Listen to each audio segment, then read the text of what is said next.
Okay, hi guys, saya Gary dari WGC Motor. Hari ini kita nak review sebuah Yamaha MT-10 SP. Biasa korang nampak atas jalan MT-07, MT-09. So kali ini kita bawa masuk Yamaha MT-10. Maksudnya cc 1000 cc, pakai awan punya engine. So tapi dia naked. So korang bayangkan berapa power dia.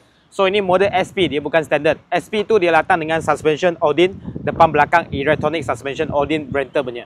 Alright, so tahun register 2023 bulan 12, register 2023 bulan 12, harga jualan 72,800 siap potong nama. 72,800 siap potong nama, minimum deposit 100, bulanan 1,200 lebih selama 7 tahun.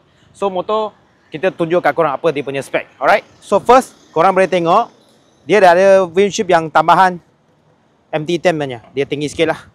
Okay, so ini nanti kita boleh tolong buang. Alright, tinggi sikit. Kemudian lampu LED korang tengok. Memang seksi. Nampak garang lah. Okay. Kemudian nombor frame nanti kita akan bagi nombor owner ambil balik. So kita akan letak nombor baru lah.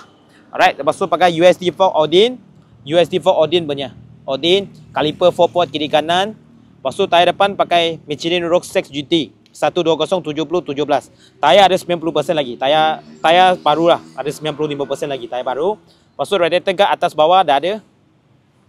Okey, motor baru masuk kita belum cuci. Nanti kita cuci dia berkilat lah. Lepas tu Evotech punya frame slider, spotlight depan. Lepas tu ada GB Racing punya engine guard. Okey, GB Racing punya engine guard. Full rest semua standard, exhaust standard. Tayar belakang pun pakai Michelin Rogue 6 GT. Tayar belakang Rogue 6 GT juga 95% juga, tayar baru. Okey, lawa lagi. So tayar belakang punya size pula. Size belakang 190/55/17. Lepas tu monoshock belakang pun pakai Odin juga, electronic suspension Odin. Lepas tu asam memang datang ada cruise shifter lah. Alright, temper dah ada. Okay, jom kita tengok meter. Alright. Mileage original 21,000. Okay, ada mode boleh select mode, power mode, engine riding mode, lepas tu power mode, traction control, suspension mode pun boleh select. Ini indikator untuk petrol, RPM, QS system, cruise shifter lah. Ini speedometer, gate indicator, semua ada. So last sekali kita check sound dia. Dia cruise control pun ada Kalau cruise control dekat highway pun ada cruise control. So engine sound sama dengan Yamaha awan sebab dia pakai awan punya engine. Okay.